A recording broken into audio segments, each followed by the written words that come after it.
আসসালামু আলাইকুম রহমতুল্লাহ। শখ করে দুইটা নাগামরিচের গাছ লাগাইছিলাম। গাছগুলো দেখে অসুস্থ হয়ে গেছে, পাতাগুলো লাল হয়ে গেছে।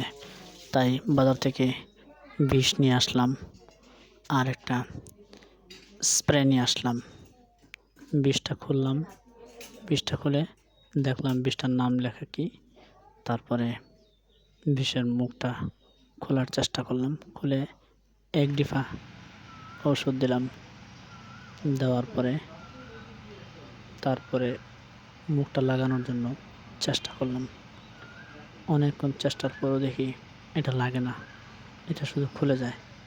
তারপরে এটা হস রাখা অবস্থায় এটাকে নিয়ে বিষ দেওয়া শুরু করলাম, স্প্রে করলাম। এই যে পাতাগুলো লাল হয়ে গেছে, এই কারণে বিষ দিলাম। অনেকক্ষণ দিলাম এই গাছটায়। তারপরে দ্বিতীয় গাছে দিলাম।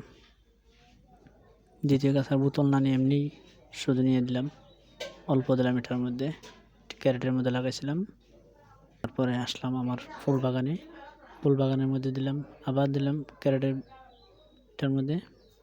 দেওয়ার পরে তারপরে চলে গেলাম আমি আমার ফুল বাগানে। আবার এখানে ফুল ফুটছে, এই ফুলের মধ্যেও দিলাম। ভাবলাম যে বিষ আছে যেহেতু দিয়ে দিই, কী করা যাবে, নষ্ট করে তো লাভ নেই। তাই দেওয়া শুরু করলাম। গাছগুলোর মধ্যে ফুল ফুটছে, অনেক সুন্দর ফুল, মাশাআল্লাহ।